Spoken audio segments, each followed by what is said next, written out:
Hey, welcome to the Cinefiles. Yes, we have a bit of a change here. I am acting as host tonight because our vigilant producer, Edwin, is in the booth right now because our lovely director, Gloria, could not make it because she's in jail. She broke a bottle over someone's ear, and, well, they made her mad. That's all I'm going to say. And Eric is not here tonight because he's actually trying to find the mystery of Coke right now. So there you go. Tonight is a very special episode of the Cinefiles. We have my comrade in arms here, Jeff Galashaw, and we have a special center square tonight. On the side, though. Yes, it's cool. It's basically point counterpoint plus one. And our special guest for the evening is the writer, director, and producer of the independent film ... Around. We said it. Cool. And that would be David Spaltro. Thank you, sir. Thank you. Tonight's Point Counterpoint Cinephiles edition, which this is the first time in over... next month will be our 4-year anniversary of being on the air. Will. and not making a goddamn cent from this, this little show. Awesome. This is the first time you guys have ever gone like yes, head-to-head. mano y mano. Yes. Tonight will be Kevin Smith, pro, con, and I will, of course, I will start it by saying that I will be against Kevin Smith. I've been a proud Kevin Smith hater ever since his career started. And Jeff? I love Kevin Smith, not literally, but I have always been a fan, and I can see some of your criticisms, but I don't think he is an entirely bad filmmaker. Are you supposed to say that at the end of the debate? I should. I can see all the points you haven't made yet, and I respect them. But we have talked about this before, obviously. Ad hominem. Wow. Okay, let's start out. Back in 1994, Kevin Smith came out with his first film, Clerks, which was made for, I believe, $25,000.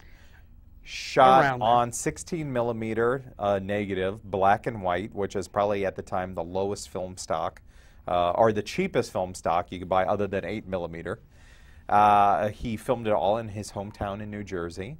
And once it came out, he got Harvey Weinstein, I guess, actually it wasn't Harvey Weinstein, it was a representative from Miramax. Tusk, the guy Tusk. That saw it on one of the screenings in the city. I think it was a part of like a new filmmaker series from Lincoln Center. And there was 2 people in the theater. I think one of them was a relative and the other one was this Miramax fella. Got in, saw this, brought the buzz back or the good news to Harvey Weinstein. Harvey liked it. And the next thing you know, he gets these great reviews. And I moved to New York, my first month here. I'm going to go see Pulp Fiction at the Angelica, which was such a big deal for me because I had just arrived from Omaha, Nebraska, of all places. And I thought, I'm going to go see the biggest independent movie going on right now at the Angelica, probably the most famous theater in New York. Go there with my friend. It's sold out. I see Clerks, not sold out. Hear good buzz. I'm stoned. Let's go see Clerks. My friend knew nothing about it. She said, okay. We went downstairs into the caverns of the Angelica. I laughed once. I don't even think it was a full laugh. It might have been a guffaw, might have been a polite smile. I don't know. But it was one of the worst fucking movie experiences of my life. Didn't fall asleep, though. That honor goes to The Last Boy Scout, the only film I've ever fallen asleep in. Wow. Yes, Clerks was so insulting that I couldn't believe it. Now, tell me about your Clerks experience. Well, I don't have quite as long a story. I saw it on home video, but I had heard about it reading Entertainment Weekly, which is a reputable magazine. And I had seen the previews, and I thought, okay, this isn't usually my type of film, because at the time, I was just getting into indie films, and I thought, looking at the previews, this looks very cheap, and I don't know any of these actors. But cheap's not necessarily a bad thing. I know, but at the time, I was used to multi-million blockbusters. So when I finally, when it came on, at the time VHS, I finally got to sit around and watch it.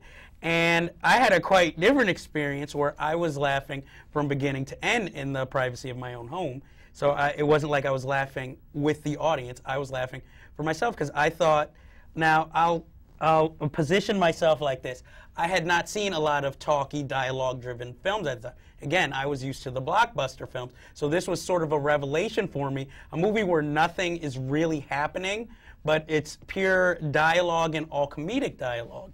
And, you know, I can't say it was the age. I was younger than Please put comedic in quotes. Okay, first of all, it is a funny film, just because you didn't find it funny. Oh, God. I would say, I mean, I think the thing about him is that it's an acquired taste. It's kind of like people really like Dave, the Grateful. when you first saw the film, Taste. how did you see the film? See, I saw the film way after I had seen some of his other films. I had actually seen, I think. So that wasn't your first No, intro. I was really stoned, and somebody had shown me Mallrats, which I was like, oh, you know, haha, it's dopey, right? And then I had seen Chasing Amy, which I actually did enjoy at the multiplex. And then somebody was like, have you ever seen his first movie? And I'm like, there's a first movie? And then they had a videotape of Clerks, and I was like, oh, okay. And I think having seen the other ones and then seeing that, I enjoyed it, but I didn't think it was the great. I think if I had seen it at the time that it came out and it was so overhyped, I don't know if then I would have enjoyed it. But because I had seen his other stuff and I sort of knew his style or lack of style, however you want to do it, you can see it in the conversational pattern. You can see it in his two-person setup and the talking and then the dirty jokes and the sex and the two guys. That it really, I didn't see it as it was bad or good. It was like, all right, I see where he came from then at least, you know. Well, here's my problem with the film. One of my many problems. There's so many. It's so vivid for me. Even though I was stoned, it was so vivid for me. It was like somebody had branded my brain. It somehow I'd gotten scarred from this experience. But there were so many times, there were so many openings where I expected to laugh, and I didn't. The one time I did laugh was Die Berserker or whatever. Die Berserker. Of all the things in the movie, that's of what all you things, laughed I got kind of a chuckle out of that. But the whole guy, don't suck dicks on your way out. That was, I guess that was supposed to be funny. The hoochie boochie, scoochie moochies, or whatever that is. Snoochie boochies. Snoochie boochies. I wanted to reach inside Jason Mewes' face and rip out his skeleton. That's how bad I hated that motherfucker. Because that was like the era of Mortal Kombat too. So you were just like all about it. I hated his guts. I have never. This is on record, folks. I have never ever been so happy that somebody got almost fatally addicted to heroin. As Jason Mewes. Because of his snoochie boochies. Rebuttal, Jeff? Okay, well, I can't say that.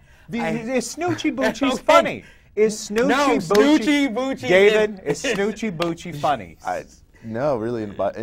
Maybe not the way you're saying. Out of context, no, not at all. When you add powerful marijuana to it, it's still not funny.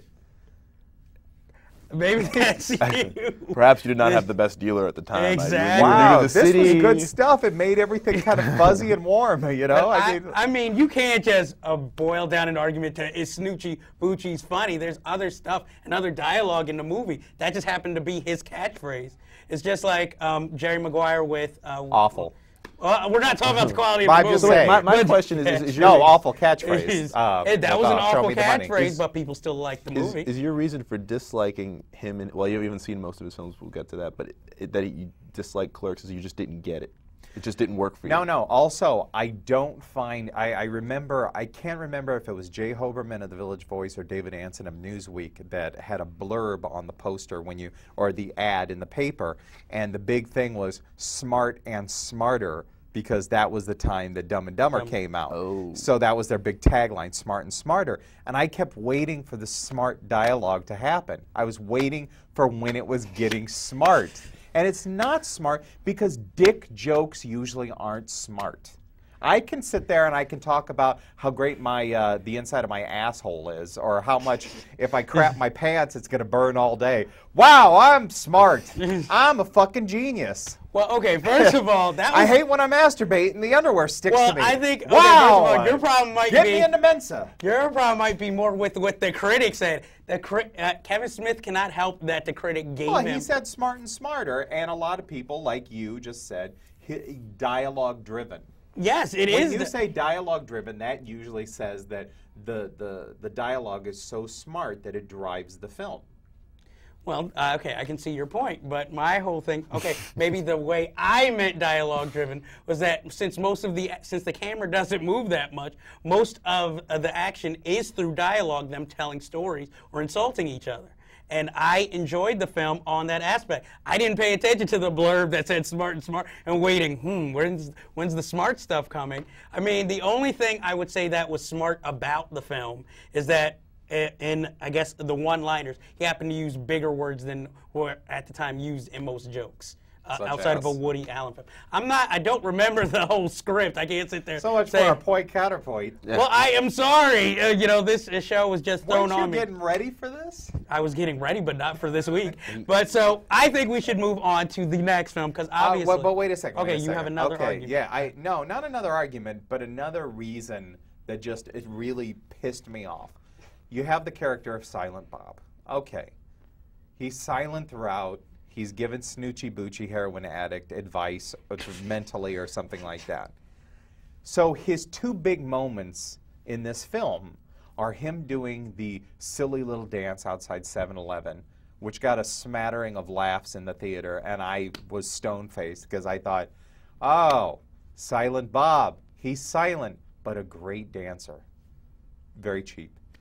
So then I was enraged at the end because Silent Bob, the only time he talks, he's supposed to loan out this tremendous sagely wisdom that just sounds like such pretentious bullshit that other people would go, oh, that seems like common sense. Yeah, appreciate the girl because she wouldn't do it. Yeah, that makes sense. Yeah, that you should appreciate what you got. She seems like a great girl and everything. And it's like, I wanted Silent Bob to just shut the fuck up because obviously if Dante was still mad about this girl and her random cocksucking before they started going out, whatever. All right, that's fine. Another thing, and you I guys, thought it was only one. No, one more thing. That acting, David, with somebody that's worked with actors. No, I mean, that acting was bloody fucking awful. Especially the guy that was trying to do his Bill Murray impression throughout. They kept talking like this throughout the film. Oh, I bet you that I could get in that video store faster than you can.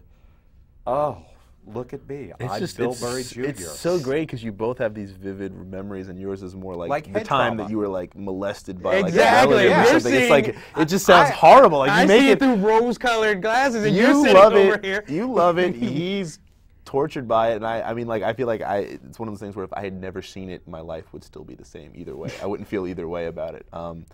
The acting. The acting, though. Comment on the acting. I mean, look, they were amateur actors, and even when he got better actors, not that Ben Affleck is the grandest actor, but like when he worked with Jason Lee or even in Dogma, because of the way he writes his stuff and his style, it's sort of like it's his mammoth. He has a very specific way he wanted to deliver it, and he would do line readings from what I've read about stuff. And like, if you watch the first couple of movies, they all talk like that in that same kind of pattern. Set up the joke, blah blah blah blah blah, pop culture, blah blah blah blah blah, comedy or not comedy, if some people.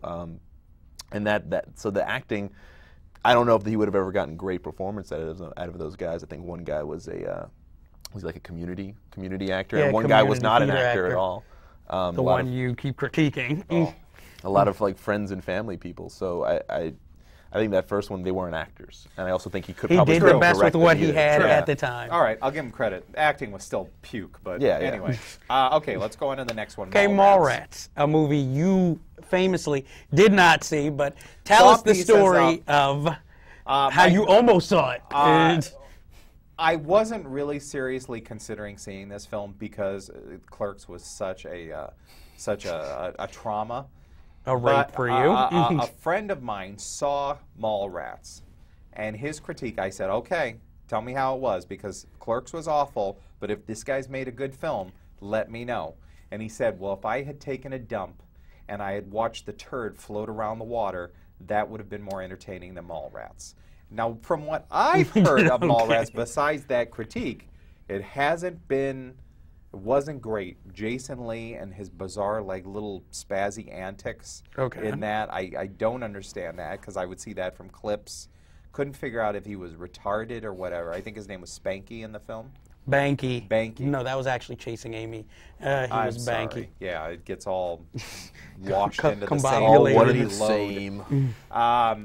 Then you had, I believe, was Jason Lee the one that was dating Shannon Doherty? Shannon Doherty. Yes, his character was. Now, granted, the plot sounds interesting. It's about a guy that really, correct me if I'm wrong, that he's inspired really to do nothing but play video games and collect comics, correct? Yes.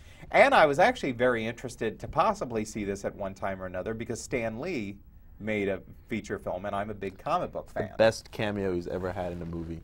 It's also Even Also, better, I- even better ever. than just wandering into frame of all those superhero movies. Although Best. I hear but Iron Man was pretty great, though. Yeah, that's true. Well, this time he has lines. And, you know, Shannon Doherty was not going to bring me into the film. Jason Lee was definitely not going to bring me into the film because before that, I think Jason Lee's claim to fame was being in 100% the Sonic Youth video. He's a skateboarder. He's a skateboarder. Yeah, which was a dedication to Henry Rollins' friend who was killed. So I don't know how you get Jason Lee and skateboards to, anyway. I wasn't behind the scenes on that one. No, so how did you feel Mallrats compared to Clerks? Since Clerks was such a wonderful experience, did you think it measured up? Do you think it was like the continuation? Mallrats compared to Clerks was, I guess, a totally different type of film because he was working with a budget and he was working with more so-called professional actors, but he was also not working for Miramax for the first time, so there was nobody really coddling him. So this film, he had... What studio was this?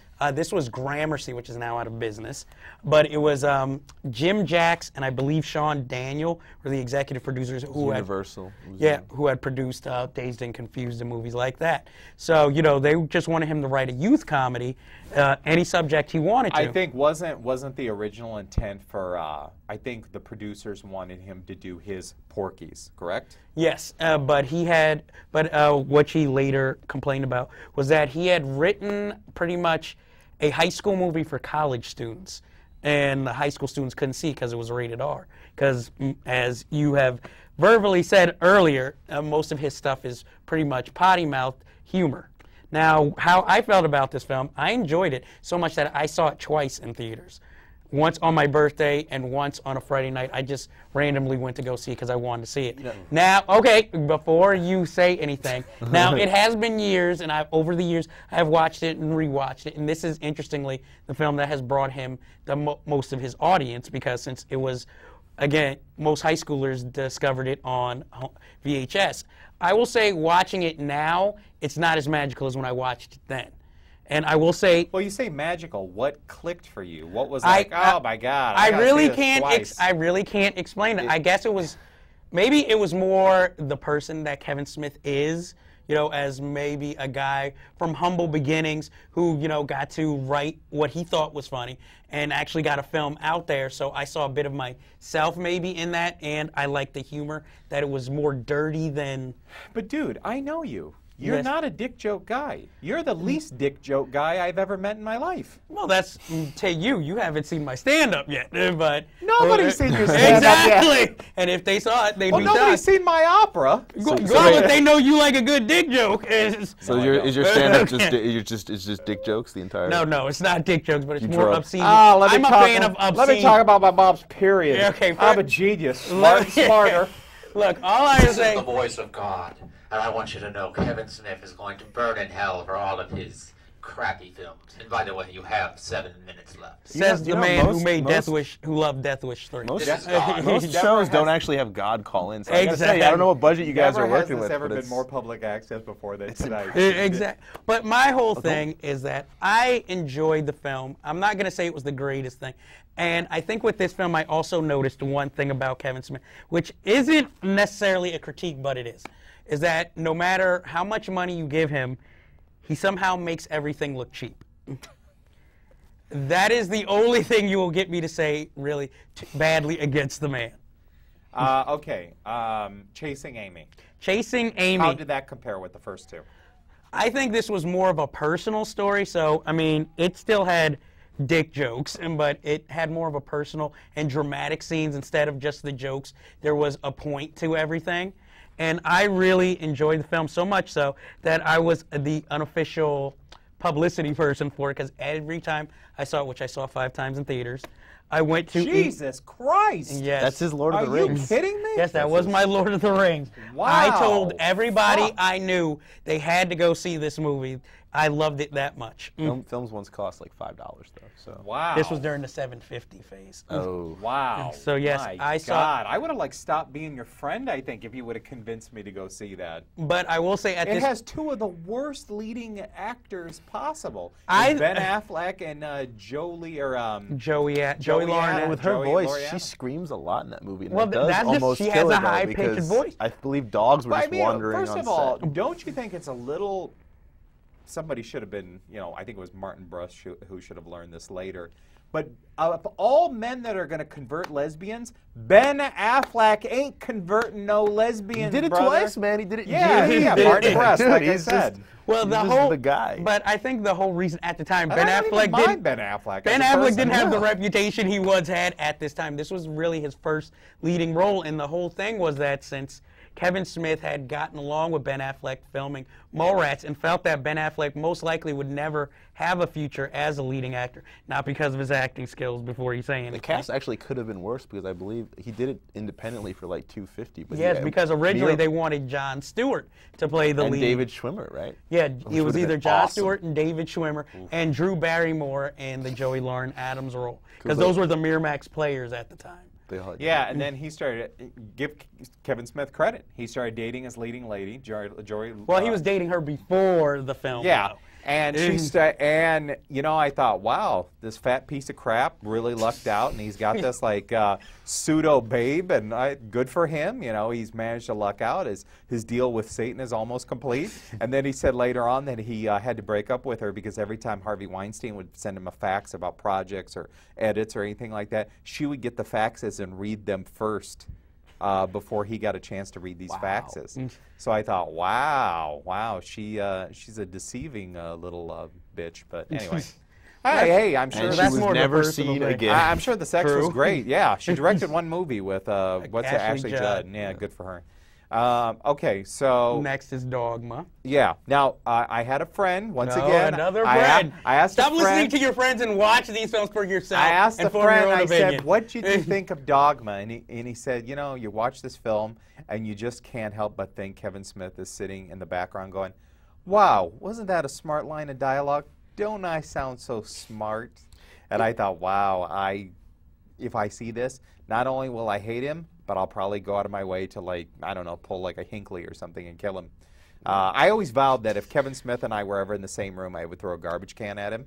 And that happened a couple years ago at the Chicago Comic-Con, but I did not throw So a you were like garbage the guy in can. the dead zone where you're like, I know all that you're about to do. I've got to take you out now. That was your... Kind of. Yeah. So anyway, what'd you think of Dogma? I guess it's his big budget. It was a bigger budget than he had at that point. And again, another studio film, even though it was for Miramax again. And I'm not going to say it was his best. He saw it as an epic proportion of film, but I think one of the main problems I had with the film was the critique I made earlier, is that everything looked cheap, and for an epic, that didn't work for me. I'm not saying the film is horrible or bad. I still enjoyed it for what it was, but I just didn't think it was his best. But it was one of the first times that he was actually directing a credible actor instead of a novice with Linda Fiorentino in the lead. Matt Damon. Well, Matt Damon, that was a friend of his who was a friend of Ben Affleck's. So he had kind of worked with him before, but this was the first time he was actually appearing in a Kevin Smith The film. first time they gave Salma Hayek a lot of dialogue, and they never decided to do that ever again. Exactly. And I think Jason Lee also played Satan. Yes, it was more of a supporting role, and Chris Rock plays a supporting role. And he also got Alan Rickman, one of my favorite actors, to be in the film. I believe George Carlin was in it as well. Yes, as Cardinal Glick. Yeah. So, my impression of this was, he's trying to be like Mr. Smart Guy, let's put religion on its ear and everything. But you had said something very interesting off camera, that the main reason why Harvey Weinstein probably loved Kevin Smith so much is he established himself with an identity and a fan base early on with Clerks and Mallrats. Thus, he had a built-in audience. So you could take a film that maybe had a higher budget, make it look cheap, probably film it for cheap, and still cash in because he had his built-in audience that was coming in. And Shut up, gentlemen. Oh, voice of God says to wrap it exactly, up. just when it was getting Okay. good. Who wins the Check out argument? screen. Who wins the argument? Can you at least have the courage The and the courage? guts to say Jersey Girl was a piece of shit? I have no problem admitting that. That was pretty bad film. Even I was in awe of how bad it was. That was, again, another personal story for him. I can't really explain what happened with that film because it was like everything was thrown out the window. David Spaltro, you're from New Jersey. I am from Tell New me what Jersey. you thought of Jersey Girl. It made me sad. I think it's not an unwatchable, terrible film, but I think it's when somebody tried to do something they're not supposed to do, and had to learn the hard way. He said it perfectly for me. I think he just tried to. It's when you see somebody try to do something and you're like, why? Just When somebody makes a career out of bad dick jokes, Yeah. you don't Oh, make well, it you don't make it emotional, PG-13, romantic no. film, Well, correct? no. I'm not going to agree with George you. Carlin is actually. I will say one thing about that film. George Carlin. Is Wrap it actually up. Kevin great, Smith great in it. sucks. Just say it. I will No, say this. first, For we as can agree to shit- disagree. As shitty as his films are, the guy's rich, and he's got the life that I dream of. And I still am a fan. It And I doesn't heard his matter. wife is really fucking annoying, too. Okay. And he named his daughter Harley Quinn. This Does is he get more brownie like a points for that, personal or- attack than his No, films. he's Good rich. night, gentlemen. Good night. Good night, gentlemen. Kevin Smith forever. Yes, I'll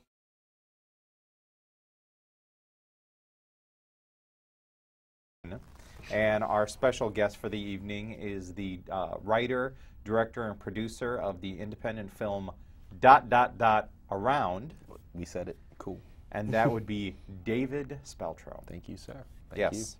Tonight's Point Counterpoint Cinephiles edition, which this is the first time in over... next month will be our 4-year anniversary of being on Yes, the it air. will. And not making a goddamn cent from this this little show. So Awesome. This is the first You're time you not guys bitter. have ever gone like Yes, head-to-head. mano y mano. Yes. Tonight will be...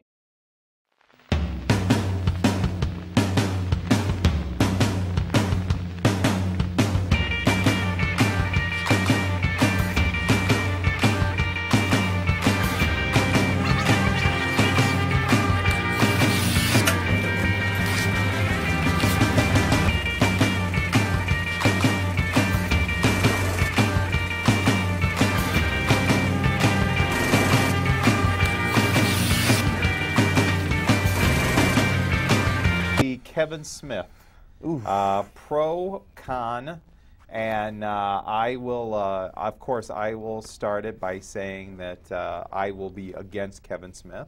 I've been a proud Kevin Smith hater ever since his career started. And Jeff? I love Kevin Smith, not literally, but I have always been a fan, and I can see some of your criticisms, but I don't think he is an entirely bad filmmaker as Are you supposed to say that at the end of the debate? Someone's ear, and, well, they made her mad. That's all I'm going to say. And Eric is not here tonight because he's actually trying to find the mystery of Coke right now. So there you go. Tonight is a very special episode of the Cinephiles. We have my comrade in arms here, Jeff Galashaw, and we have a special center square tonight. On the side, though. Yes, It's cool. it's basically point counterpoint plus one.